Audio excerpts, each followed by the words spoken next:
I'm Allyn Root. I'm giving tonight's State of the State of Nevada speech as an alternative to liberal politicians like former Nevada State Senator Sheila Leslie or moderates like Governor Brian Sandoval. I don't represent a party. I'm a capitalist evangelist, serial entrepreneur, small business owner, homeschool dad, and citizen politician. I've never been in government in my life. I've never worked for government. I've never had a government contract. I moved to Nevada to escape the big government tax and spend nanny state of California. And while I don't know much about government, I'm far too familiar with how government damages the economy, destroys small business, and kills jobs. I know Nevada small businesses are suffering. I know Las Vegas businesses are still going out of business at a record pace. I saw two businesses that I frequented out of business in my Henderson neighborhood just today. I know things are not getting better. I know we're being lied to by the politicians in charge. I know we spend far too much already on Las Vegas public schools, and they're a disgrace and getting worse. I know without a single public school classroom in her life, my daughter Dakota was homeschooled to Harvard, won the John Harvard Award for the top 5% of all students at Harvard, and is now attending Oxford University in England. Not one penny of public money had to be spent on her education. So I know it isn't about money. I know we need to do more, and I know we need to do better, but money has nothing to do with it.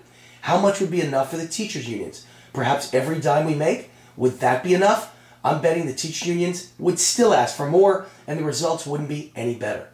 I don't think politicians like mayors or legislators, or even our esteemed Governor Sandoval, have a clue what it's really like to run a business in this terrible economy. We are in a Great Depression too. Business owners like me are at the breaking point. We are being squeezed from every angle. Our incomes are dramatically down. Prices are way up. Yet politicians raise our taxes and try to take away our deductions at the same time. Here's a little economics lesson for Nevada's politicians. If the home mortgage is taken away by Congress and President Obama, Nevada home prices will collapse farther than we even saw in 2007 to 2010. And without the mortgage deduction, many supposedly rich Nevadans with homes already underwater who have been faithfully paying their bank loans will choose to stop paying and walk away. So politicians will crash the housing market and cause a new round of foreclosures. And we all know real estate is the underpinning of the entire economy. Good luck trying to raise taxes anytime soon in that kind of economic environment. I know that I'm desperately trying to cut my bills, cut my budget, cut my spending, both personally and at my business. Meanwhile, President Obama and Governor Sandoval insult us all by cutting nothing, by raising spending, by raising taxes, always looking to take more from us. Well, I have a news flash for the politicians. The piggy bank is broken. The taxpayers have no more money. The business owners are either out of business or hanging by a thread. The jig is up. You can't raise taxes simply because we have no more to give. You can't get blood from a stone. Not unless you want unrest in the streets. I know I had a company with over 100 employees in Las Vegas for 10 years. With that one small Las Vegas business, I pumped over $60 million into the economy. I closed it just a few years back because having employees is simply unaffordable in this economy. Because of government, because of taxes, because of never-ending expensive rules, regulations, and mandates. I reinvented myself as an online company with one employee, me, and I made more money than with 100 employees. The cost of payroll taxes, health insurance, and rent for 100 employees is no longer affordable for a small businessman. Those days are over.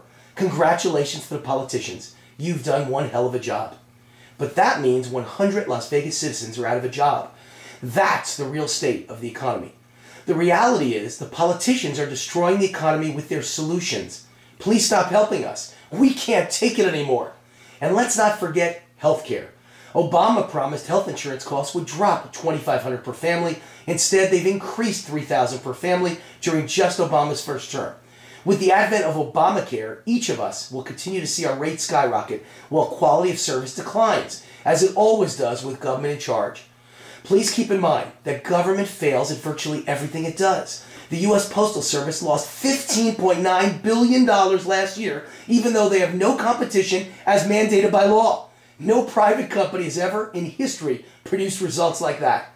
And it's time to get government out of our lives, to make it smaller, to make it more limited as the Founding Fathers intended, before all of our economy produces results like the U.S. Postal Service.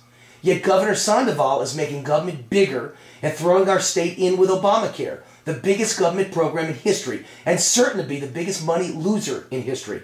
Many other states with foresight are fighting it. Nevada is welcoming it with open hands to put more of our citizens on government-run health care. And let's not forget the future of our children. On the federal level, Obama promised to cut the deficit in half. Instead, he doubled it. So what's the future for our kids? How will they pay all this deficit and debt? On the state level, our government employees here in Nevada are among the highest paid in the country.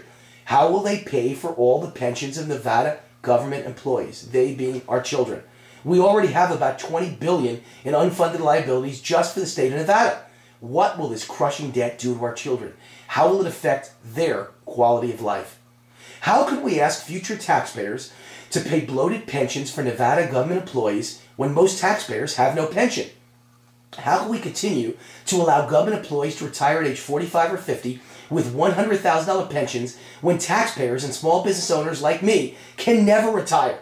We're being forced to work till the day we die to pay for government employees who retire too young to be paid for 30 or 40 years for not working so they can spend the rest of their lives playing golf, going on cruises, and of course, setting aside election day to be sure and vote Democrat so their gravy train continues unabated.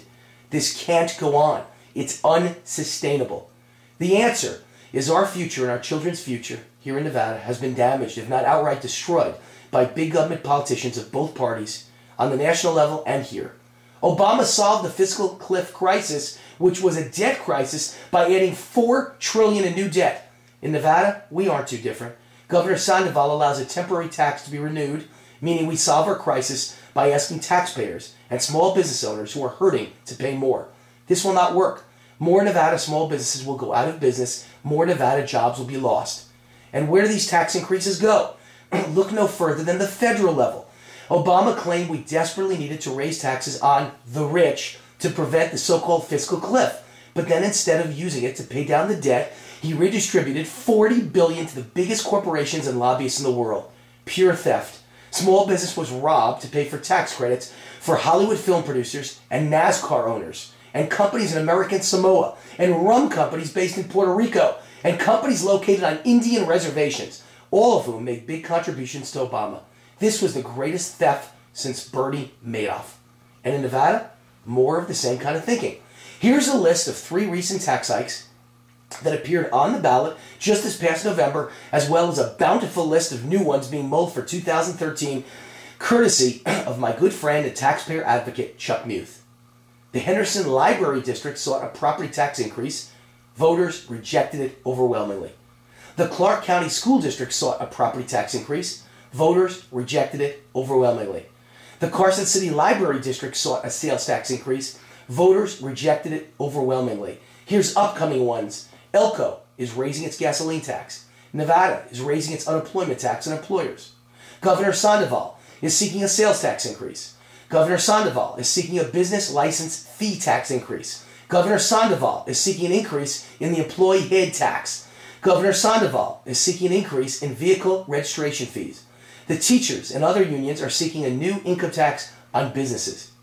Clark County Commissioner Tom Collins wants to, and this is a quote, raise the damn property tax. Clark County Commissioner Chris Giuliani wants a property tax hike for more funding for UMC. Las Vegas City Councilman Steve Ross has suggested a new tax on services. Las Vegas Mayor Carolyn Goodman has proposed a new $5 per person annual recovery tax. Mineral County Commissioner Cliff Chikwalas has called for state income tax and a tattoo tax.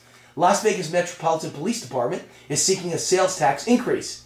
A Clark County Health District lawsuit could force a property tax increase. Washoe County wants a rental car tax increase for its baseball stadium. UNLV may seek a room tax increase to build a new mega events center. Nevada is clearly headed down the same destructive path as Greece, or worse, California. In response to massive tax increases, Californians are escaping and racing with their incomes and assets to Nevada. But after we emulate California, where will they be racing to next? That's the state of the Nevada Union. The politicians will lie to us and tell us a recovery is just around the corner, but their very policies and actions are making things worse by the day. There will be no recovery. if we continue down this path of big taxes, big spending, and bigger is better government. Their never-ending tax and spend solutions will discourage investors, punish business owners, lower economic growth, and kill jobs. The reality is the state of our union and the state of Nevada is a disaster. It's time someone told you the truth. I see only one prescription. In the next election, we've got to veto every single one of the politicians of both parties. Veto stands for vote every one of them out. Because if we don't stop them, the politicians will destroy us. Destroy this great state of Nevada and the American dream. America will be just another failed social welfare state, and Nevada, just another bankrupt version of California, except with desert instead of beaches and ocean. Tell me who will come here if our economy and taxes are the same as California. The truth is, no one. Our advantage is capitalism and our low taxes, our limited government. That's it. That's what we have that sets Nevada apart from the crowd. That's our ace in the hole. And it worked for 25 straight years of leading the nation in population growth, and in total, 7 straight decades of being #1 in population growth in the country. It's time to act now. It's crisis time. It's time to draw a line in the sand before progressive politicians of both parties destroy everything we hold dear, everything great about America and Nevada. God, family, country, capitalism, entrepreneurship, small business, personal responsibility, economic and personal freedom, independence, and American exceptionalism. It's time to fight, or we lose America and this refuge in a sea of madness called Nevada. This low-tax state is the last great hope for capitalism. Let's fight to keep it that way. Good night.